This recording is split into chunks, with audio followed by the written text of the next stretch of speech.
Hey, peace and greetings to you. Omar Abdul-Malik here, physician assistant, now called physician associate, and doctorate of health education.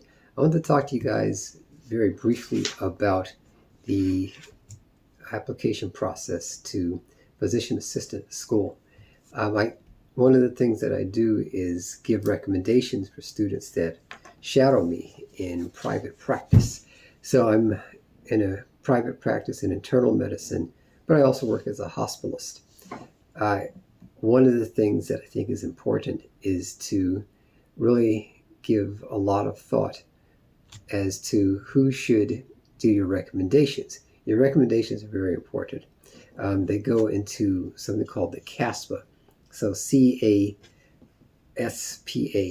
So I'm reading from the computer here. CASPA stands for Central Application Service for Physician Assistants.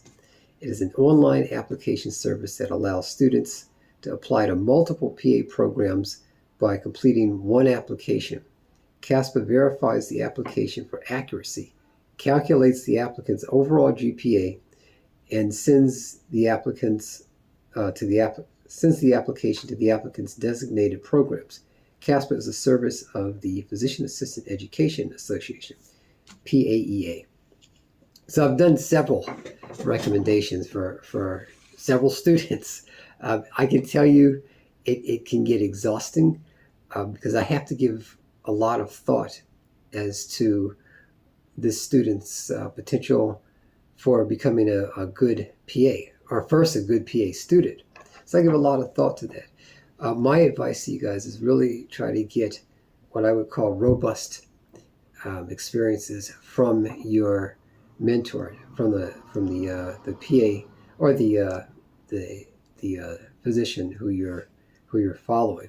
You want a meaningful shadow experience. So by that I mean you've been shadowing this person, following them around a clinic or a hospital setting to really get the ins and outs of what they do and get a good idea if PA school in particular is even for you.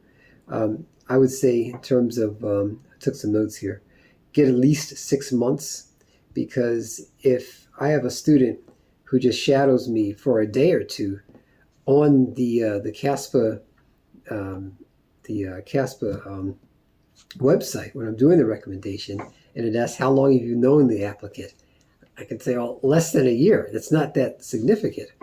Then if there's a question that says, well, how well do you know the applicant? Do you know them minimally, not at all, moderately? Do you know them very well? Well, if I've only seen you a couple of times for a few hours, I have to put minimally. That's not a very strong recommendation that I can give. You want to be in an environment, as the pre-PA student or the applicant, you want to be in an environment where you're interacting with various staff. So that includes nurses, technicians, doctors, therapists, other PAs, some NPs if possible. So that person who's going to be doing your recommendation can see how you interact with people. How do you engage in things like conflict resolution? That's important because it doesn't guarantee how you're going to do in PA school, but it may give the person who's doing your application or your recommendation some insight as to how you deal with conflicts.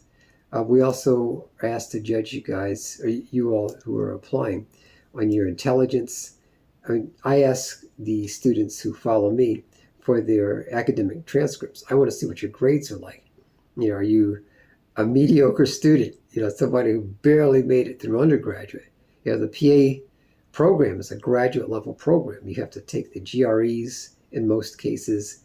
In most cases, the minimum is a 3.0, but on average, the average PA student or the average pre-PA student has like a 3.5. So it's very competitive.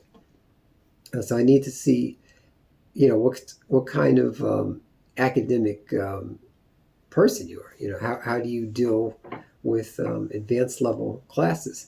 Some of the classes you're going to be taking with medical students in certain schools. It depends on the school in which you're attending. We also look at oral communication skills.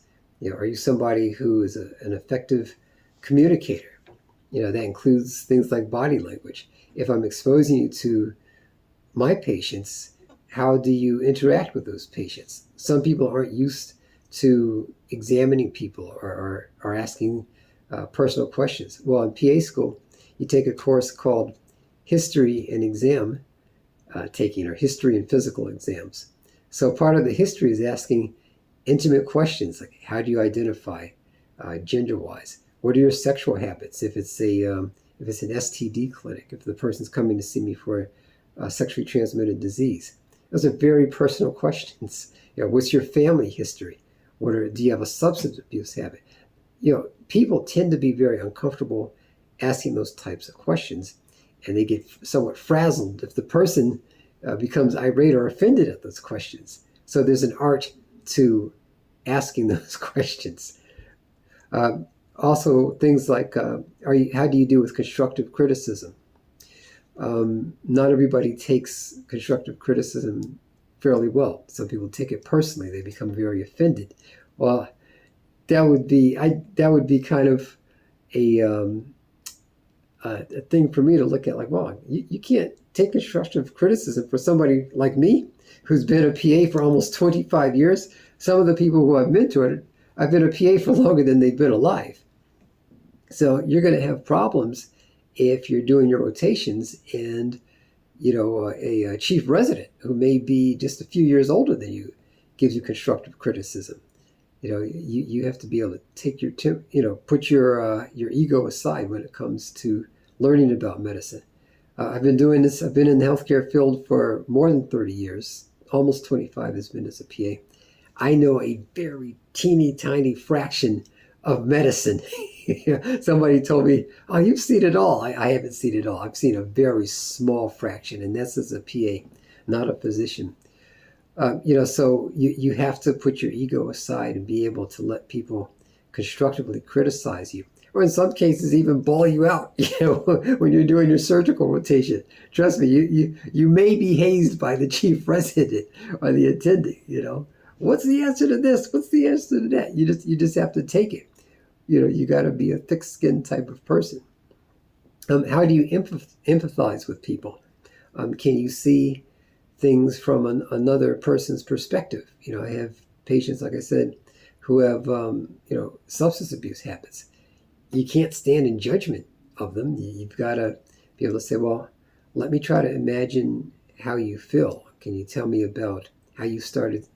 What started you on using drugs? I learned a valuable lesson from it was an intern. So this person was doing their residency, and we were interviewing a patient on a psych rotation, and the resident made the mistake of telling the patient, "Oh yeah, I know how you feel," and this patient blew up at that resident and said, "You don't know how I feel. You don't know what I've been through." I was like, ah. So I learned from watching that resident scolding to never tell the patient, "Oh, I know how you feel." You can say, I think I can imagine how you feel, or educate me. So part of that goes with empathy, and not everybody has that. It's an art. Again, it's an art to it. What else would we look for? We would look for things like just basic hygiene. I try to make sure that I always look the part. Again, I'm not the doctor, I'm the physician assistant, but I want to be professional in my appearance. I get my jackets dry cleaned. I wear a tie and shirt if I'm in the doctor's office. Usually if I'm doing my hospitalist work, I might work scrubs because I might have to do procedures or run a code. But, how you present is very important. There are, let me look here, there are, 27,283 people who applied for PA school, and only 20% of them get in. So I'm reading from some internet sources here. So it's very competitive. But if you want to be a PA, it's a great profession. I've been doing it for almost 25 years. You make pretty good money. On average, it's about $130 $1,000 per year, which is not too bad depending on where you live. And it's 2 years master's degree after your undergraduate. But anyone who wants to be a PA or get access to a PA school, please, you're feel free to contact me in the by email, because I'll put my email in the description section. I wish you guys the best of success in your positive endeavors. Peace.